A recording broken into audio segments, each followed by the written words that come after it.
यह कहानी सुनकर आपको रात भर नींद नहीं आएगी। एक बच्ची को बचाने स्वयं भगवान को आना पड़ा। यह कहानी दिल्ली की एक मलिन बस्ती की है, जहां पर पूजा शर्मा नाम की एक 12 साल की बच्ची अपने गरीब माता पिता के साथ रहती थी। उसके माँ बाप दोनों मजदूरी करके अपना पेट भरते थे। पूजा अपने स्कूल से आने के बाद शाम तक घर में अकेली रहती थी। आसपास के पड़ोसी उसका ख्याल रखते थे। एक बार पूजा के पड़ोस के घर में एक रिश्तेदार रुकने आया, जिसकी उम्र 20 साल थी। उसकी पूजा पर गलत नजरें थी। वह काफ़ी समय से पूजा को घूरता था, लेकिन पूजा इस बात से पूरी तरह अनजान थी। बचपन से ही पूजा का मन हमेशा धार्मिक गतिविधियों में लगा रहता था। कभी धार्मिक पुस्तकें पढ़ना या सत्संग में आना जाना। वैसे तो पूजा हनुमान जी को अपना परम भगवान मानती थी। रोज सुबह उठकर पूजा मंदिर में जाती थी और वहां से आकर घर पर ही बजरंगबली की पूजा करती थी। उसके बाद ही वह कुछ खाती थी। एक बार वह सुबह के स्कूल ड्रेस पहनकर मंदिर में पूजा करने जा रही थी। अचानक बीच सड़क पर एक अनजान कार रुकी। उसमें से कुछ लोग निकले और पूजा को उठाकर कहीं दूर ले गए। इससे पहले कोई कुछ समझ पाता, वह दरिंदे पूजा को लेकर एक सुनसान जगह पर चले गए। उन्होंने पूजा को बेहोशी वाली दवा सुंघा दी ताकि वह किसी को पहचान न पाए। इस पूरी घटना को अंजाम देने वाला पूरा पड़ोसी रिश्तेदार था, जिसने अपने दोस्त को भी पूरा पूजा के बारे में बताया और फिर इस साजिश में उसको भी शामिल कर लिया। यह लोग पूजा को एक सुनसान से जंगल में ले गए, जहाँ पर कोई भी आता जाता नहीं था। इसके बाद उन्होंने पूजा को जमीन पर लेटा दिया।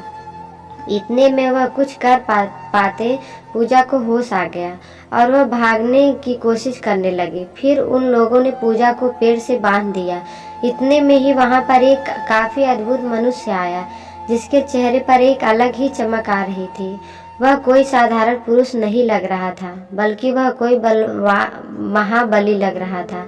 ऐसे में वह लड़के भी उस महाबली को नहीं देख पा रहे थे।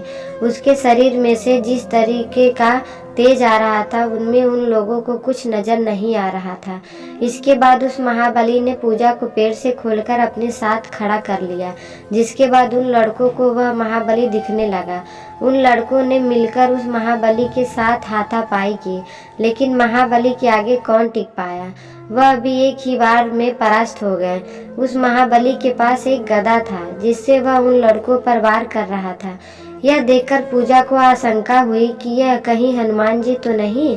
यह कहकर पूजा ने पहले हाथ जोड़े और कहा कि आप तो मेरे परम भगवान हनुमान जी हो। यह देखकर पूजा की आंखों में खुशी के आंसू आने लगे। पूजा की यह बात सुनकर लड़कों ने भी महाबली से माफी मांगी, लेकिन उन्होंने कहा तुम्हें धरती पर तो सजा भुगतनी होगी, साथ ही जब तुम मृत्यु लोक में आओगे तो तुम्हें वहां भी इस लड़की के साथ भावना रखने का दंड जरूर भुगतोगे। यह सुनकर लड़के अपने जान की भीख मांगने लगे और पूजा से कहने लगे कि बहन हमें माफ कर दो, हम समझ गए कि हम गलती नहीं पाप करने जा रहे थे। लेकिन बजरंगबली ने उसकी एक न सुनी और उन तीनों को अपने हाथों से हवा में उठाकर जंगल के बाहर ले आए और फिर सड़क पर गिरा दिया। जिसके बाद वह लड़के सड़क से उठ नहीं पा रहे थे। वह भागने की कोशिश कर रहे थे, लेकिन हनुमान जी की शक्ति की वजह से वह सड़क से नहीं उठ पा रहे थे। इसके बाद हनुमान जी उस लड़की को लेकर पुलिस स्टेशन गए और उसको कहा कि तुम यहाँ पर सारी बातें बताना, लेकिन मेरे बारे में कुछ मत बताना। उस लड़को सारी सच्चाई बताना। जब पूजा ने पूछा कि आपके बारे में मैं पुलिस अंकल को क्या नहीं बताऊंगी, तो बजरंगबली ने कहा कि यह कलयुग है बेटी, यहाँ पर चमत्कार को अंधविश्वास का नाम दिया जाता है। तुम अगर मेरे बारे में कुछ भी बताओगी तो यह लोग यकीन नहीं करेंगे और तुम्हारी सारी बातों को झूठ मानेंगे। पूजा ने उनकी बात मानी और पुलिस स्टेशन में अकेली चली गई। बजरंगबली बाहर खड़े होकर सारी परिस्थितियों को देख रहे थे। इसके बाद वह लड़की उसी सड़क पर पुलिस वालों को लेकर गई। वह लड़के अब भी सड़क से उठ नहीं पा रहे थे। पुलिस ने उन लड़कों को गाड़ी में बैठाया और पुलिस स्टेशन ले आए। वहीं लड़की और उन अपराधियों के घर वालों को पुलिस स्टेशन में बुलाया गया, जिसके बाद अपराधियों ने खुद इस बात को कबूला कि उन्होंने यह अपराध किया है। लेकिन हनुमान जी से उन्होंने माफ़ी मांगी है।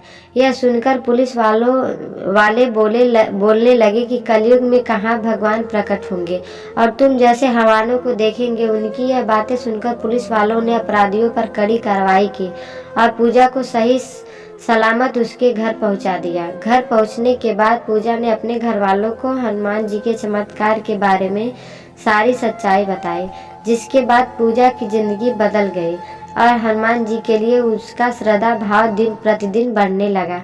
भक्त की पुकार पर अचानक हनुमान जी को धरती पर प्रकट होना किसी चमत्कार से कम नहीं है।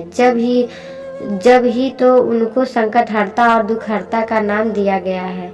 आपको ये कहानी कैसी लगी हमें कमेंट बॉक्स में ज़रूर बताएं और ये कहानी अच्छी लगी हो तो लाइक करें, शेयर करें और हमारे चैनल पर नए हो तो हमारे चैनल को सब्सक्राइब ज़रूर करें। वीडियो देखने के लिए आपका धन्यवाद।